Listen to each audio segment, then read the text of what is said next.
Естілмей ше? Естіліп жатсың да? Естілмей Жанардың дауысы.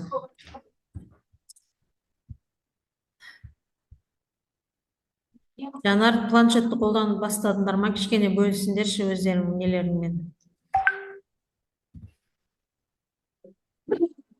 Сіздің даусыңыз естілмей тұр маған. Естілмей жатыр ма? Менің даусым шығып тұр ма? Иә, енді шықты даусыңыз. Так, нені планшетті қолдануды бастадыңдар ма? Жанар, қалай болып жатыр? Акелиустың несі ше? Қай сыныптарға қолданып жатсыңдар? Мен сендерге бүгін көрсетейін деген. Иә, біз қолданып жатырмыз. Ана календарныйға қалай қосу туралы ше? Иә, белгілеген сыныптарым бар, солар ойын жұмыс жасап жатырмын. Нешінші сыныптар еді? Сенікі жоғары сыныптар еді, иә? 9 сондайдан басталатын еді ғой вроде. Айсұлумен кім қайда екен? Жаннура? Жанардықмен қосылып тұрса деймісіз, иә? Так. Қандай бір нелер болып жатыр? Сабақтасыз ба? Жаннура енді қосылып жатыр.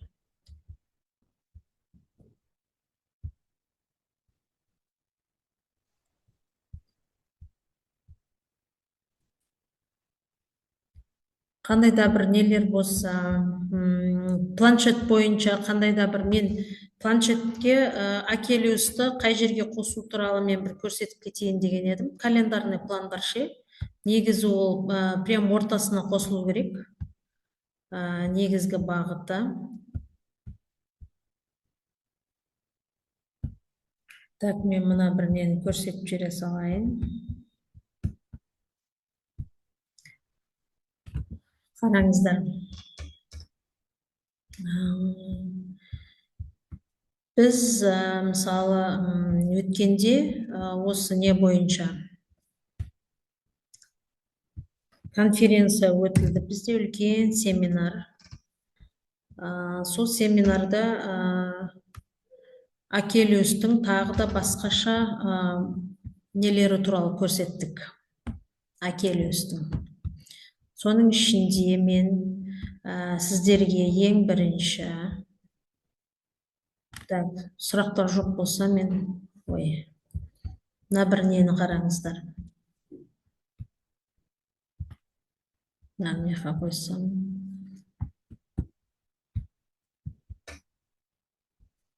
Қараңыздар, мында разработкалар бар. Егер де сіз, например, орыс тілінде жұмыс жасайтын болсаңыз, мына сіздігін үлкен бір не ретінде қарайтын болсақ, например, мына қараңыз, оны ортасына қосады. Мына разработка модели рафт деген, мен бір Гүлдана деген апайдікін алдым, 8 сынып бойынша. Вода источник жизни дегенде, ол біз негізі неге қосқан кезде, жаңағы календарный планға, оны басына да емес, соңына да емес, ортаңғы жағына қосады екенбіз. Бізде ағылшынша middle деп айтылады, ал орыстарда вот серединасына қойылады. Сол кезде ол жерде указывать ету керек. Мысалы, тема уроканы, мысалы, водоисточник жизни дейтін болса. Ол жерде мен, мысалы, қолданам цифровое приложение Акелиус. Соның ішінде уровень, қайсы уровень? Бізде білесіздер, уровеньдер бірнеше неге бөлінеді Акелиуста. Сол жерде уровень А0 и именно урок 2-сін таңдаған, урок 2. Оның ішінде де бірнеше түрі бар. Сонда я ем и пью деген түрін алған. Мына жерде цели урока жазылған міне. Первая группа что делает? Әртүрлі, мысалы, бұл жерде 3 группаға бөлген. 3 группаға бөлінген кезде бірінші топ А0, мен қазір оны не бойынша көрсетіп өтемін. А0-да, например, освоить базовую лексику, например, у жерде река, вода, чистая, пить деген сөздер қолданылады. Составить простые предложения, я пью воду или вода чистая деген сияқты, и научиться выражать мысли в устной форме деген. Осындай сияқты. Немесе А1 бойынша екінші группа смогут составить короткий рассказ или письмо, там 5 или 6 приложений болады. Научиться использовать новые слова и простые аргументы. Вода нужна для кого, например, растениям деген сияқты, иә? И освоить формат мини-статья или плакат деген сияқты осындай нелерді орындауға болады екен. А третья группа, например, БО, B0 таңдайтын болсақ, а там они сумеют создавать развернутые тексты, например, мини-эссе или сказка, статья деген сияқты. Используют богатую лексику и фразеологизмы, как рыба в воде и живая вода деген сияқты. И возьмут на себя роль наставников, помогая младшим формулировать идеи деген сияқты. Например, начало урока, да, олар собрать картинку они должны, да, определить какую-то мындай мозаика сияқты беріледі, соны мына бір мынандай сияқты су сияқты қылып олар мозаиканы құрастыра алады екен. Екінші неде мысалы задание, ол жерде занятие, мына бір занятие дегенді ашсаңыздар, ол жерде, например, осындай бір тапсырмалар беру арқылы оларды қалай кейін бағалау, осындай сияқты өйстіп балы қалай беріледі, дескрипторлары қандай, не кезде, соның барлығы осылай беріліп, сол арқылы міне көрсеңіздер, осылай құрастыруға болады екен. Енді бұл жаңағы орыс тілі бойынша көрсетіп отырмын. Енді ағылшын тілінен де бір нені көрсетейін. Бұл жерде, например, бұл жерде де орыс тілі екен. Например, бұл жерде де мен жаңа ашқан едім, например, оны мысалы нені ашқан кезде ссылка бойынша ол жерде берілген, например, қазір спорт дегенді, например, ашатын болсақ, спорт дегенді ашатын болсақ, например, міне бұл ағылшын тілінен мінеке. Оны да жаңағы мынау басында емес, мына спорт түрі болғандықтан, және мынау middle, значит, ортасына қоюға болады екен. Негізі Акелиус сабақ бойынша мысалы 40 минут, 45 минут сабақ өтетін кезде, бұл 45 минуттың ішіндегі 15 минутты біз қолданады екенбіз осы Акелиус планшетке. Біз полный Акелиуспен өте алмаймыз ғой, мысалы сабақты. Сондықтан сол бір уақытына беріледі екен. Сол middle ортасына ендіріп жерсек болады екен. Міне, например, осы жерде мына Акелиусты мына бір жерге орнатқан екен, міне Акелиус. Ол жерде А2-ні ашады екен. А2, и lesson 33-ті ашу арқылы спорттың жаңағы ішіндегі нелермен занятиясы бар, играсы бар, угадай бар, песнясы, грамматика, история және тест ашып, осындағы тапсырмаларды орындайды екен. Ол жерде learners не істейді? Бірінші first open-на біріншісін ашады екен, және ол жердегі listening activities тыңдайды екен, және жаттығуларды жасайды екен. Дескрипторда не істейді? Олар тыңдайды, полностью тапсырмаларды орындайды, және оған 2 балл немен бағаланады екен. Таблетс деген облестер, планшеттер. Және оның ішінде memory 2 деген түрін орнатуға болады екен. Оны да жаңағы second Windows'да ашылады, ол games ретінде. Games, олар memory, значит, есте сақтауды қолдану арқылы осындай нелерді міне негізде көріп тұрғаныңыздай ең соңында тестпен аяқтауға болады екен. Және бұл жерде де жаңағы дескриптор берілген, play the game, ойын ойнау арқылы және тапсырмаларды орындау арқылы тағы да бұл жерден балл алуға болады екен. Осындай сияқты ортасына, мысалы планның ортасына, мына middle ортасына, серединасына жүктеп жіберуімізге болады екен.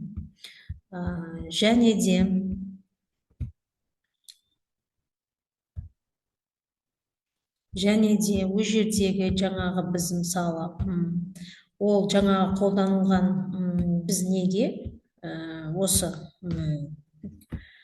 қолданылған планға біз ол жерге нені қоя аламыз, сонымен қатар біз ссылкасын қою арқылы, ссылка қою арқылы, иә, осы Акелиустың ссылкасын қою арқылы тікелей сол бір неге, мысалы мына жерде мына Акелиустың бір несін қойған, қарап отырсаңыздар,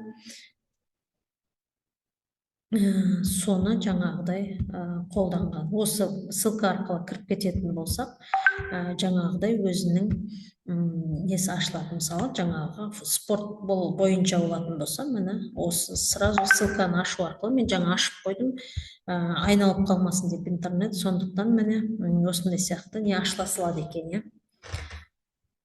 Значит, бұл жерде тапсырмаларды орындайды. Например, осы жерде тапсырмаларды орындайды. He не істейді?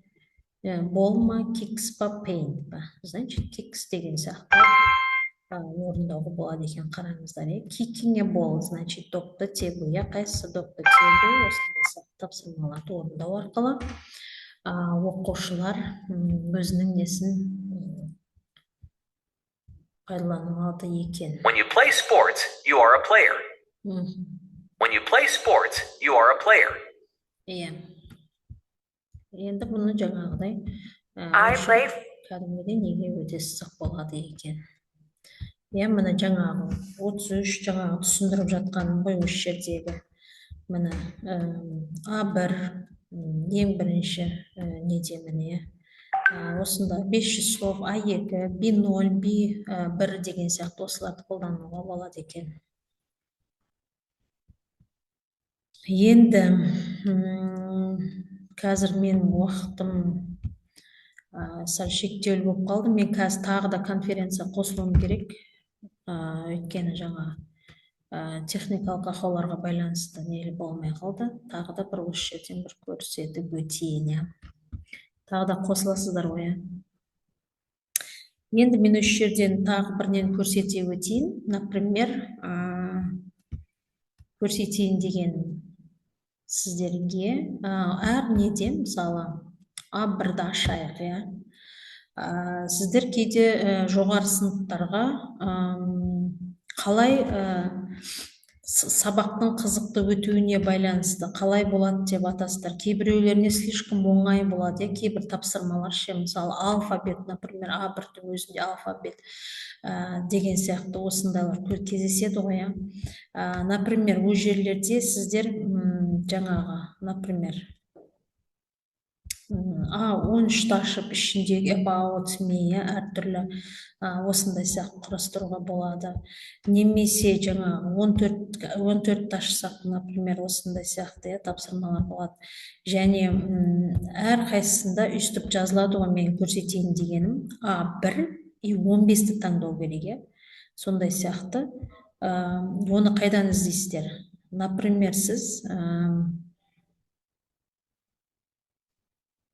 мына жерден мысалы ашатын болсаңыз, байқадыңыз ба, қай жерді басқанымды? Указатель дегенге басасыз, указатель.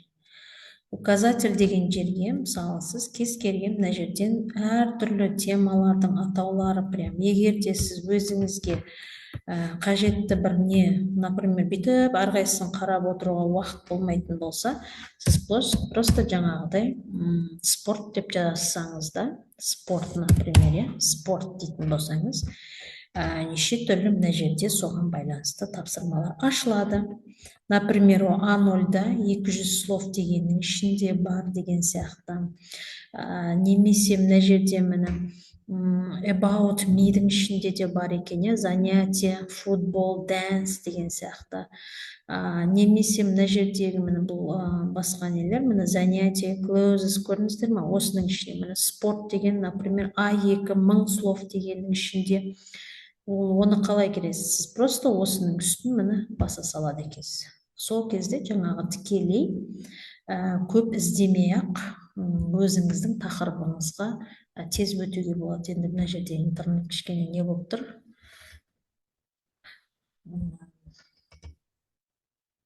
Дұрыс ұстамай тұр. Міне осындай сияқты міне үстіп ашылып, ішіндегі тапсырмаларды балалар жаңағы ашқан сияқты орындауға болады екен. She kicked the ball. Например, she kicked, ол теуіп жатыр дейді. Мынау ғой. Сонымен сияқты бүйтіп орындап кете береді екенсіз. Мына жерде тыңдалым кәдімгідей. Тыңдалым, иә.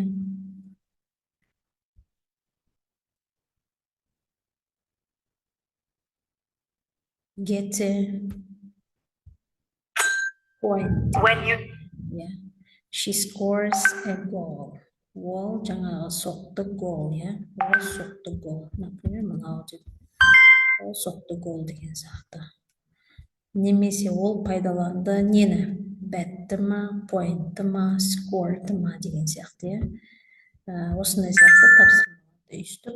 She is strong. Ол мықты дейді, иә. Ол мықты. Қайсы жерде мықты көрсетіліп тұр? She is strong. She is strong. She is strong.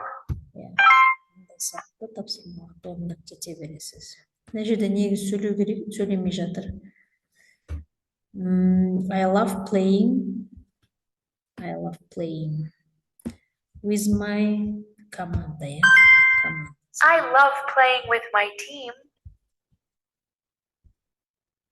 He throws the ball. He throws the ball. Түсінікті, иә. Осындай сияқты қылып сіздер орындай алады екенсіздер іздеу арқылы.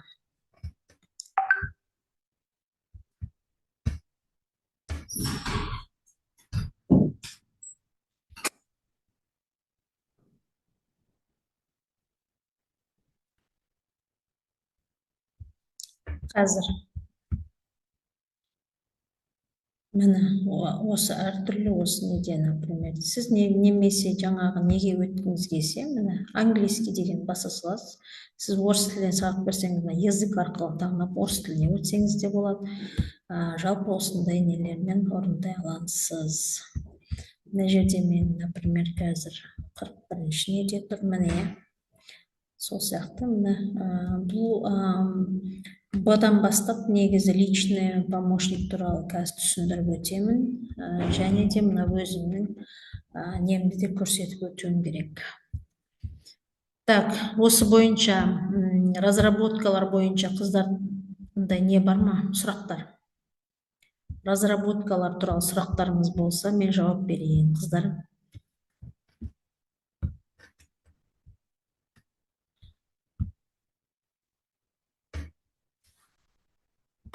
Қыздар көрініп тұр ма сіздерге разработкалар?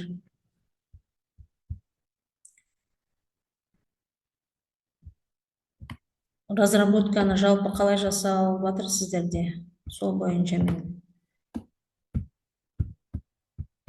тағы бір видео көрсетейін, одан кейін сіздер мына бір неде полный не болса, түсінік болса.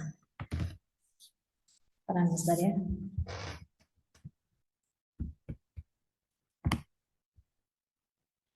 Балалар қалай жұмыс істеп жатыр планшетте, сол бойынша да нелер жоқ па? Мен қазір тағы да бір не ашамын осыдан кейін. Сол кезде сөйлесейік, қыздар. Әйтпесе. Жанар сабақтасың ба? Сабақтасың ба, Жанар? Алло, Жанар.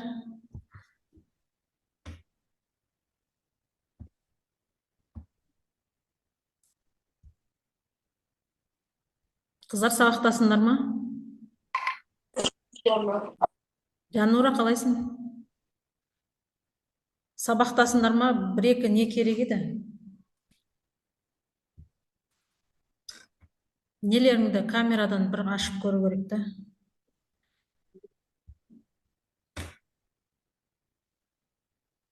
Қалайсыңдар, Ақтау қалай? Акелюс қалай болып жатыр? Қандай да бір нелер жоқ па? Қиындықтар, Акелюс бойынша. Сендердің сертификаттарың әлі кешігіп жатыр. Бәріміздің ғой, жалпы сендерді ғана емес. Бәріміздің сертификаттар кешігіп жатыр. Қалайсың, Жаннура? Акелюс қолданып жатсыңдар ма? Сендерге бір-екі не... Сәлеметсіздер тағы да. Қалайсыңдар? Аман есенсіңдер ма? Еще ана бір Акелюсты пландарын неге жүктеп атсыңдар ма? Пландарыңа. Если бір ашық сабақ ретінде мысалы өтетін болсаңдар, өздеріңнің сабақтарыңда. Сол кезде middle ортасына қосып жіберсек болады. Соны өткенде көрсеткенмін. Сол бір жерді жасап көрдіңдер ме, қандай болып жатыр? Так, екі қыз. Ақтаудан тағы бір екі қыз кірсе. Сабақта отыра жүрмей екеуі. Сабақтамыз бірдеңке деп жазып жіберсеңдер зор болар еді. Или обедте істесем, обедте де кірмей жатсыңдар.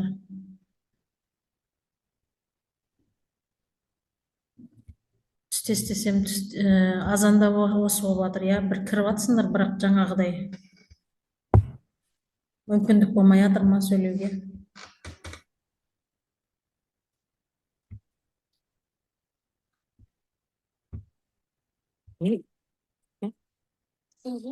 Майя ханым, өткенде Ақтауға келіп кеткенсіз бе еді?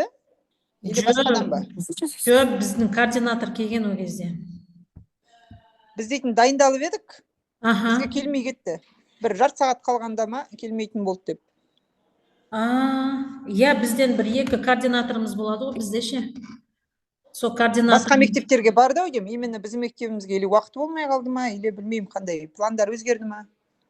Семинар сияқты болған бе еді? Семинар. Біз семинар қылып дайындап едік қой. Дайындалып. Оның алдында да мектепке өткізген біз іштей өзімізге. Таныстырып басқа әріптестерімізді. Акелиус планшеттерін қолданып ба? Солармен қолданып, көрсетіп, қолдарына беріп, жұмыстандырып, практика жүзінде. Жаннұр, мен, Айсұлу үшеуміз ғой, біз ағылшыннан. Үшеуміз жақсылап дайындаған едік. Сіз келеді ма деп ойлап едім мен. Жоқ, біздің дәу бастықтар, координаторымыз бар ғой, бізден үлкен. Сосын лицейде істейтін мұғалім бар. Сол екеуі бар. Менің бір сұрағым бар еді, Майя ханым. Білмеймін, алдында кімнен сұрарым білмей. Мына Акелю, пока енді ешкім жоқ қой, сұрай берейін. Мына Акелюста, мысалы мен ана тапсырмам бойынша, тақырыбым бойынша іздеп отырам, әрбіреуін ашып, бөлек-бөлек. Соның былай полностью контент жоқ ба? Бар. Көрсетіп жіберейін ба? Ол қай жерінде тұрады, сол полностью штаб қарап мен біліп отыратын да, қай сабақта не бар, қай... Соны көрсетіп жіберіңізші. Сіз қазір тыңдап отырсаңыз, сол жерін қазір көрсетіп жіберейін. Біз Айсұлу екеуміз отырмыз қазір. Хорошо, болды, қараңыз. Мысалы, мен бір нені көрсетейін.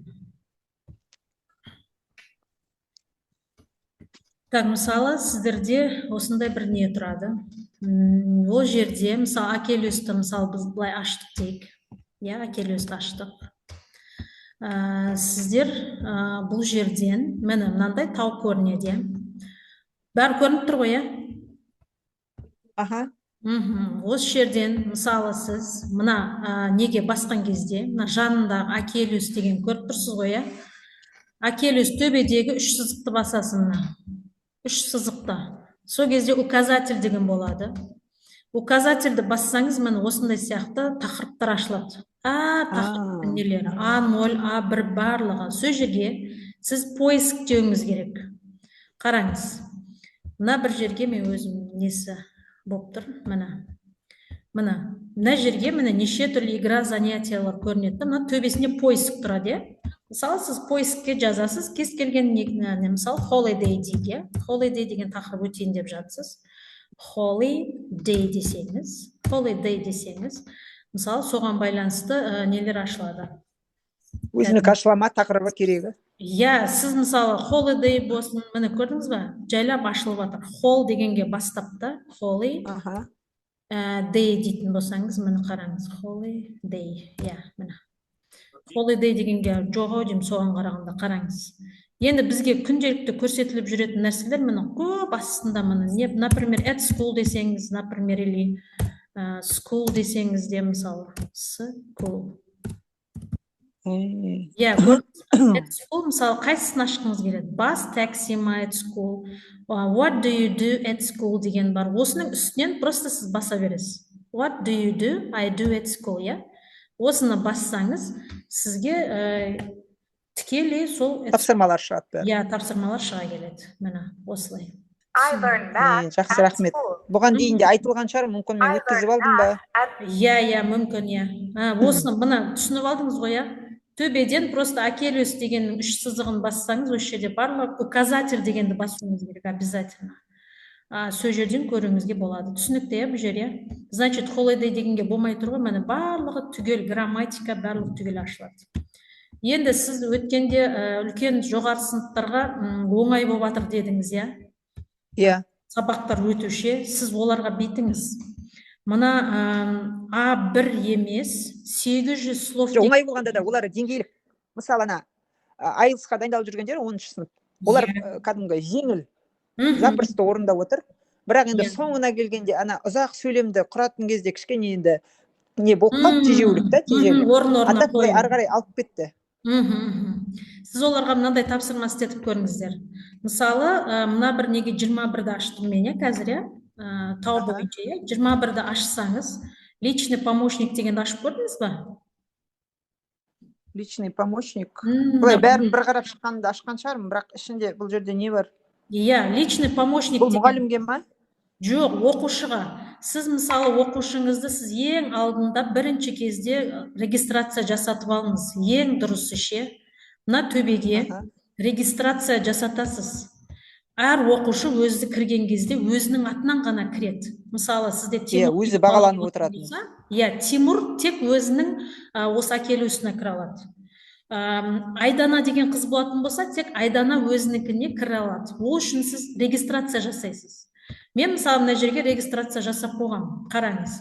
Мен мысалы дельфинге, например, Майя и 3D деп қойғамда қасына. И қасына пароль, и артына электронный почта арқылы кірсеңіз, выйти десе, мен мысалы өзімнің акелюсімнен шығып кетем. Түсіндіңіз, бұл жерде? Ал енді сіз мысалы выйти деп, сіз, например, оқушы өзінің, кез келген оқушы өзінің ғана жеке акелюсіне кіріп, тапсырмаларды орындаған кезде әр қайсысына тиын беріледі. Сол тиындар арқылы сіздің тапсырмаларыңызды істей алады. Көрдіңіз ба? Значит, мысалы, мен қараңыз, мен Майя деген бұл өзімнің личный нем болғандықтан, мысалы, мен мына жерге ашатын болсам, например, мына бір 200-дегі нәрселерді біраз оқушыларға көрсеткенмін. Иә, мысалы, мына жерді басатын болсаңыз, міне, әр қайсысының істелінген мына тиындары үсті барлығы жиналып тұрады. Көрдіңіз, иә? Бұл менің жеке нем. Ал сіздер біз қазір тек интернет арқылы істейміз, интернетте жойылып кетеді тиын. Ал сіз тиынды не істей аласыз? Тиынды мына жердегі пингвиніңізге неше түрлі мысалы нәрселер киіндіре аласыз. Шапка киіндіруге болады, мына шеттегі очки бар, галстук бар, сумка және ең соңында, например, гүл бар. Көрдіңіз ғой, значит, осылар арқылы сіз өзіңіздің тек қана, мысалы, жанар болса жанар деп, сондай сияқты қып ашып, өз тапсырмаларыңызды орындап көрсете алады екен. Бұл ең тиімді жағы осы да, бала қайсысын істеді деп миыңыз ашып отырмайды. Сондай бір жері. Бұл дельфинді киіндіру тек бұл баланың жетістігін көрсеткіші ғой, иә? Иә, белсенді киіндіру. Ол ары қарай ештеңеге апармайды ғой, иә, одан? Иә, ол арқылы сізге көрсете алады өзінің жұмыстарын. Ол тек қана жаңағы не емес, барлық тиыны көрініп тұрады, қайсыдан қанша жинағаны туралы. Бұл жер түсінікті, көрдіңіз ғой, бұлай тиындардың бәрі жиналып тұрады екен. Енді тағы бір жаңағы личный помощникте дегенім. Личный помощникта оқушы жеке жұмыс істей алады. Әр қатені, например, сұрақтар береді. Сұрақтарға, например, жауап береді. Сөйтеді дағыны сол жерде сізге қатесін тауып береді. Например, қараңыз. What fun plans do you have for this weekend? Сіз, например, какие планы вы делаете в этот weekend? Неге жазасыз? Мен, мысалы, қате жазсаңыз да, например, I plan. Например, я планирую, да? I plan. Или қате жазсаңыз да өзі көрсетіп береді. Қараңыз. I plan to travel. Например, to Астана дей салайық, Астана. Енді примерно жаздым ғой, примерно десек. Қараңыз, мына если мына сап-сары белгі шығатын болса, ол жерге значит сізге комментарий жазылды деген сөз. Ол не деген сөз? Сізде бір кішкентай да болсын қате бар деген сөз. Сіз оны ашып қарайсыз. Міне қараңыз, обратная связь беріледі. Сонда I plan to travel to Астана дегенге, I plan to travel to Астана, например, мен қателігімді бұл жерде тапқаны, I деген үлкен әріппен жазу, Астана деген үлкен әріппен жазу деген сияқты қателерді тауып береді. Сондай сияқты қыздар. И ары қарай сұрақтар береді. Астана sounds exciting. What do you want to see there? Не көресің? I want. Енді үлкен әріппен бастап мен уже қатемді жөндеймін. I want to see,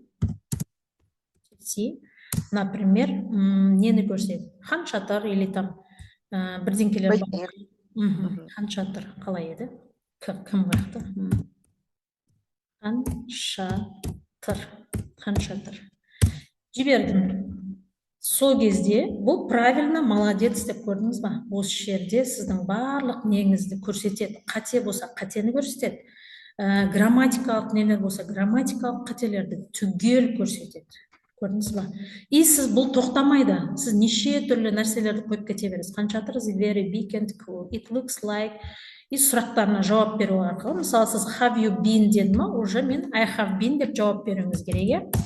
Бала соған дағдыланады сөйлейді. I have been, например, I have been to big place before, алдында ма, мысалы ол жерге expo деген сияқты бірдеңкені жаза салайын, например. I have been, например, қате жаздым, вот, көрдіңіз ба? Сол кезде міне осы жерде I have been to expo деген сияқты өзіңіздің грамматикалық қатеңізді көрсетіп бере алады екен. Көрдіңіз ба? Маған осы личный помощник деген осы несі ұнайды. Оқушы өзінің қандай да болсын, кішкентай to болсын, in болсын, сондай сияқты қателерін спокойно істеп үлгереді екен. Бұл кәдімгі личный помощник деп тұрады. Бұл жер түсінікті. Грамматикада жақсы екен. Бұл жерде грамматика, то есть ана шақтарды өткен кезде. Сондай сияқты нелерді. Сосын сіз мысалы планыңызға тікелей кіріп кету үшін мына төбедегі ссылканы алсаңыз да болады. Мысалы планыңызға мысалы жүктейсіз ғой. Сол кезде, например, сіз занятие ма, игра ма, оқушымен қандай тапсырма орындаймын, или грамматика дейі. Грамматиканың, например, мен осыларын орындайтын болсам, төбедегі мынау ссылканы сіз өзіңіздің планыңызға жүктейсіз. Сөйтеді, копировать, ставить еткеннен кейін, бұл ссылканы басып қалсаңыз, прямой осы жерге кіріп кете аласыз. Ондай да бір несі бар. Мен оны қалай іздеп отырамын, не болады деп, мысалы, планда да жүктеген кезде білесіздер, жаңағы несін сұрайды, ресурстарын, қандай ресурстар қолданды, или там қандай не арқылы қолдандық деген сияқты. Сол кезде сіз тікелей осы неге кіріп кете алады екенсіз. Сіздерге өткенде көрсеттім ба, қараңыздар. Мынандай мысалы бір КСП-ны ашып берейін. Осындай бір неде 4-ші класста міне өткен кезде, міне мына жерге қарасаңыздар. Акелиустың мына жерде пайдаланған. Міне көрсеңіздер, міне ссылкасы осы жерде тұрады. Осы ссылканы, например, копировать или үстінен там бассаңыз, тікелей жаңағы неге кіріп кете аласыз. Оңай кіріп кете аласыз. Бізде жаңағы жүктеп атамыз ғой планымызға. Осындай сияқты, мысалы, тікелей кіріп кетуге мүмкіндік бар екен. Жалпы осындай. Сосын өткенде келген не бойынша сіздерге бір видео көрсетіп жіберейінші деген едім. Қараңыздар. Тағы да осы жерден түсінікті болды ғой, бұл жерде сұрақтар жоқ, қыздар,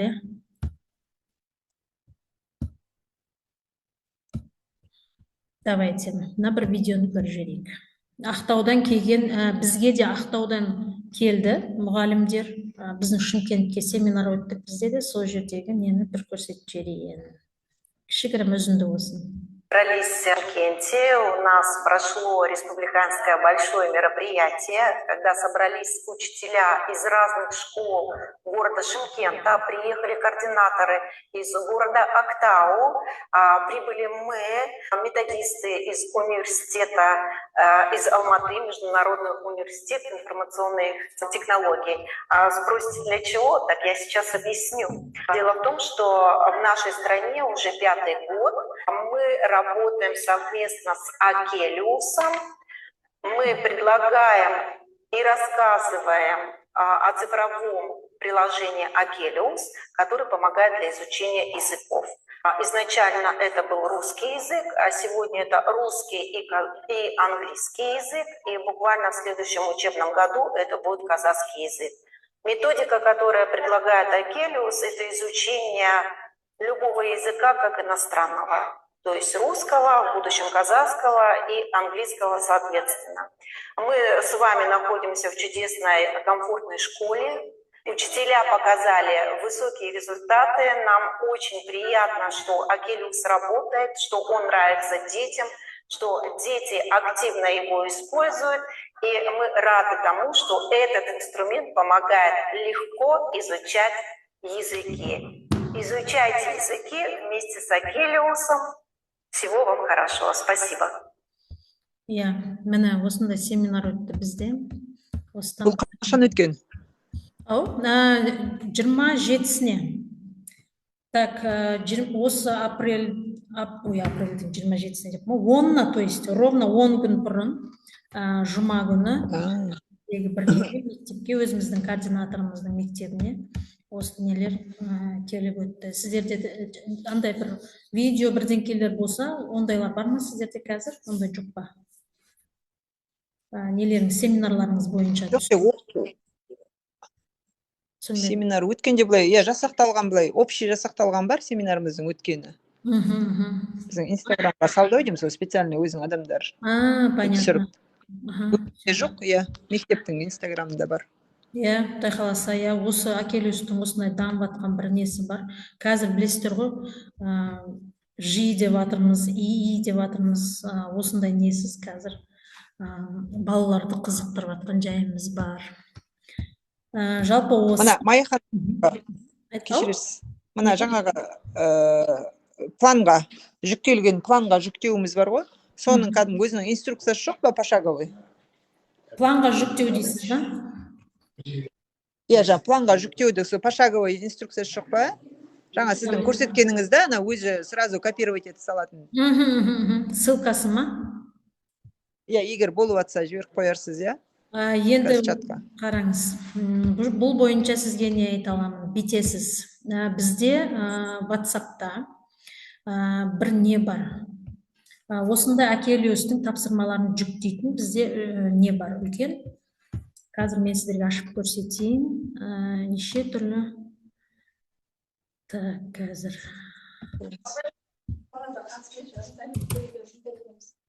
Мына терезені жаба қойыңызшы, қыздар. Айфон деген Жаннұр сен бе? Бір айфон Жаннұр қосылды дейм айфонмен. Жаннұр ғой, қосылып отыр.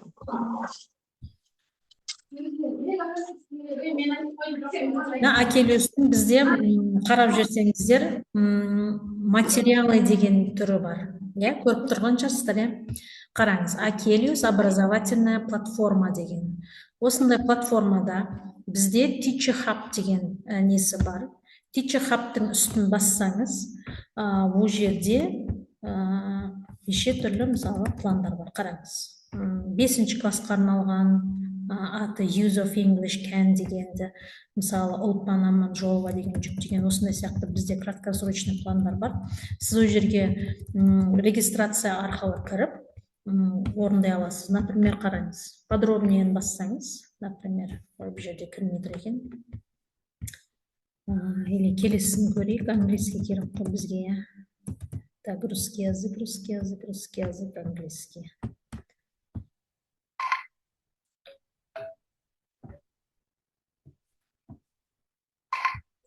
Английский.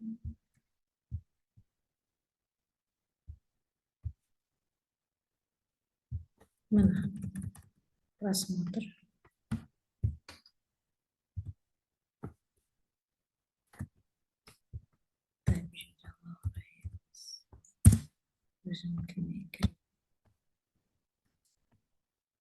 Найти.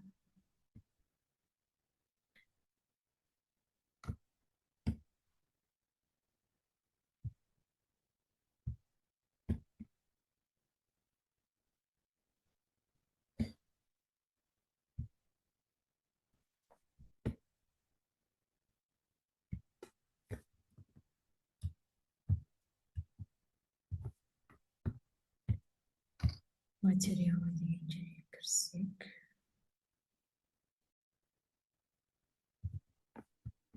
Чехаб. Грамотная.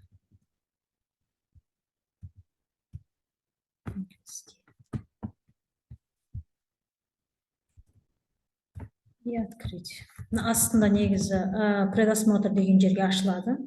Егер де осы жерден бір көре аласыз да жұмысты, и өзіңізге ұнаса, өзіңізге жүктеп ала аласыз. Ол үшін сіз бұл жерге регистрация жасауыңыз керек. Спорт деген, например, неге істеген, мен нем қазір болмай тұрған сияқты.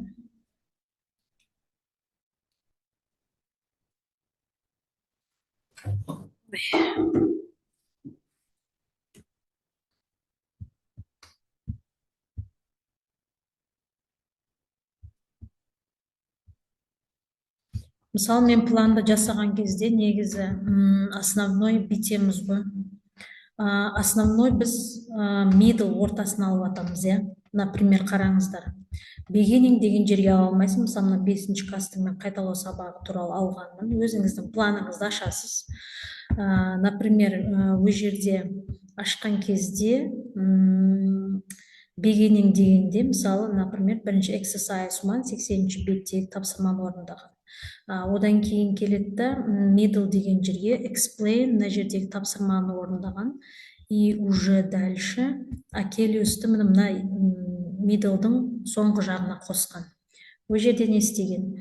Например, Акелиус платформасын айтқан, қай не таңдайтынын А1 немесе А2-ні таңдайма, соны жазған. 800 деген жерге 23-шіні таңдаған екен. Көрдіңіздер, бұл жерге ссылка қойылмапты, бірақ жаңағы 23-ке барсаңыз, бұл жерде оқушы не істейтіні, дескрипторы не істеу керек екені, musical instrument correctly пайдаланады, оған total 3 нені берген, например, мына жерге қарасаңыздар.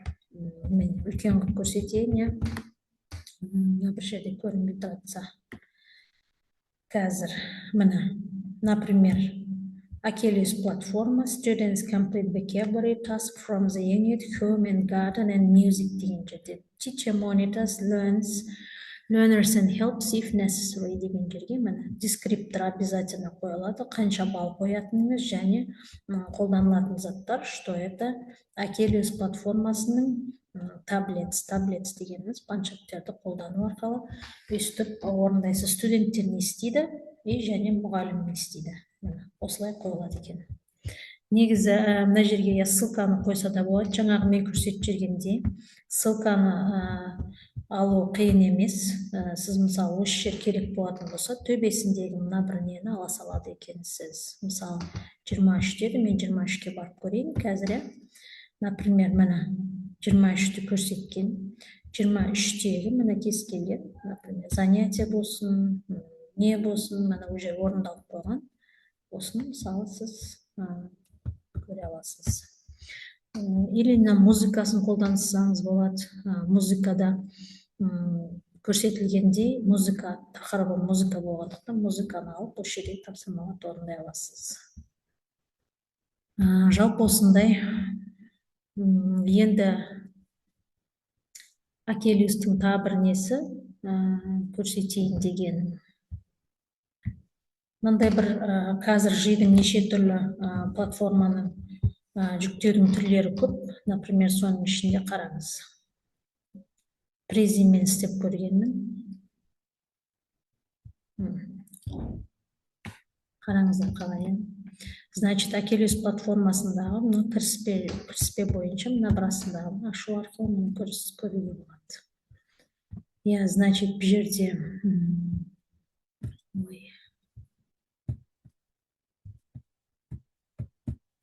бұны Роджер, бұл платформаның негізгі несі, қалаушысы Роджер Акелиус қорының білім беруге қосқан үлесі. Сіздер білесіздер, что Акелиустың басына түскен кезде, езік деген жерге, мына Роджер Акелиус суреттегі көріп тұрған осыны ең бірінші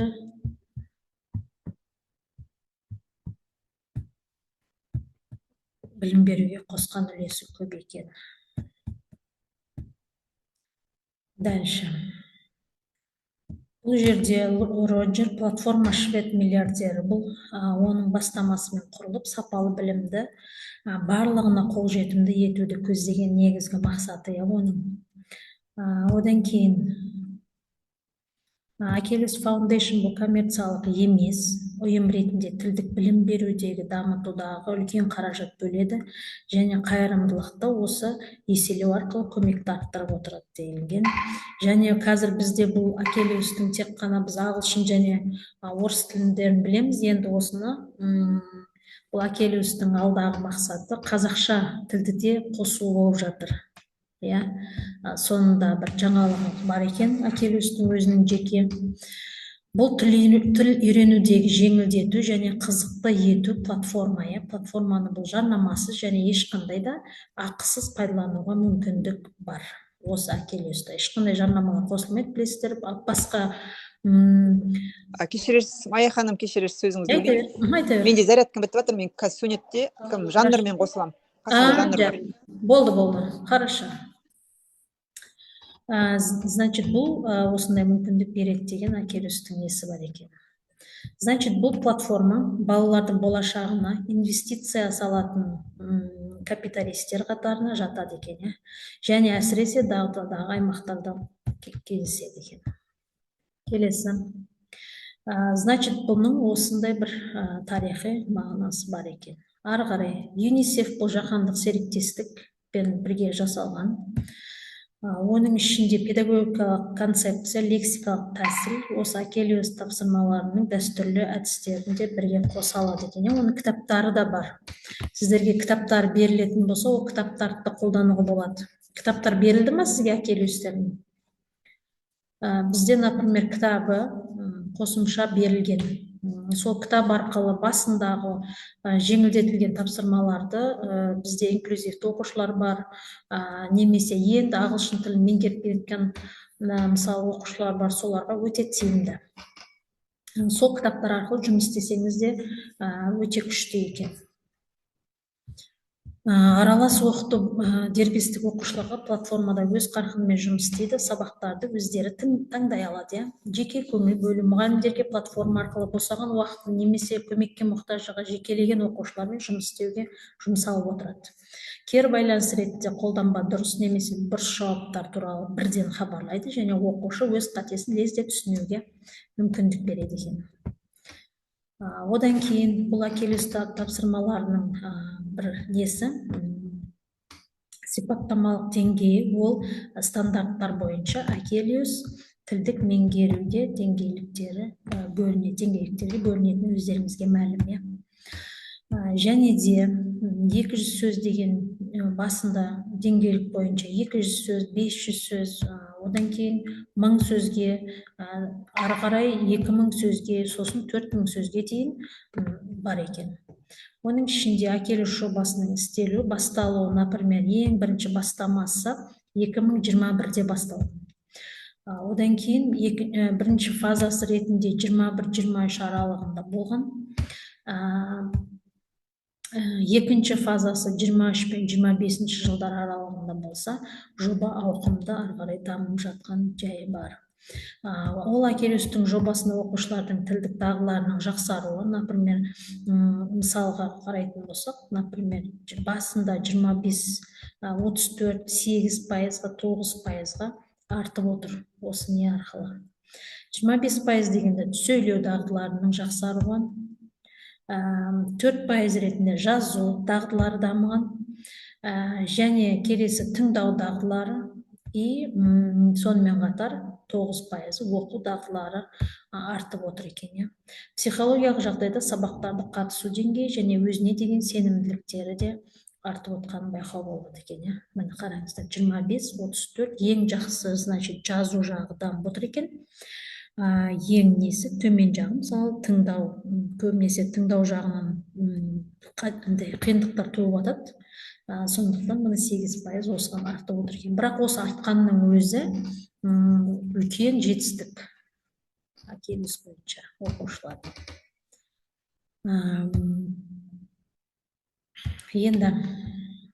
иә, осындай сияқты сіз неше түрлі презентацияларды осыны арқылы жасауға мүмкіндігіңіз бар екен. Так. Жалпы осы қыздар, бүгінгі айтайын дегенім, сұрақтарыңыз болса, келесіде тағы да осы не бойынша сұрақтарыңызды берсеңіздер болады.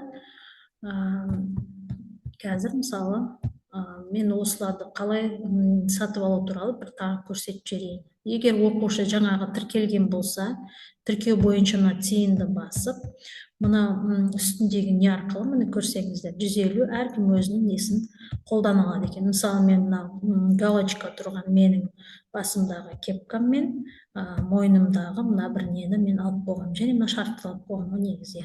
Егер де ауыстыратын болсам, мен оның бәрін бір-бірінің үстіне қабаттамайды ғой.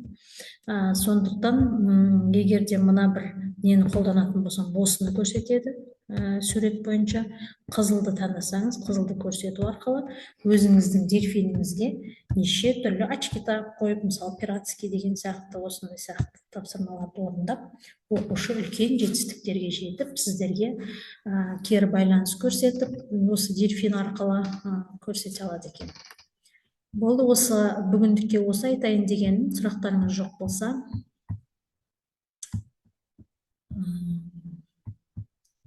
рахмет. Жанар апай бүгін белсенді түрде қатысты, өзінің сұрақтары бойынша түсінді деп ойлаймын. Так, поделиться дегенде. Экран, документ. Егер де мынаны көрсетсем.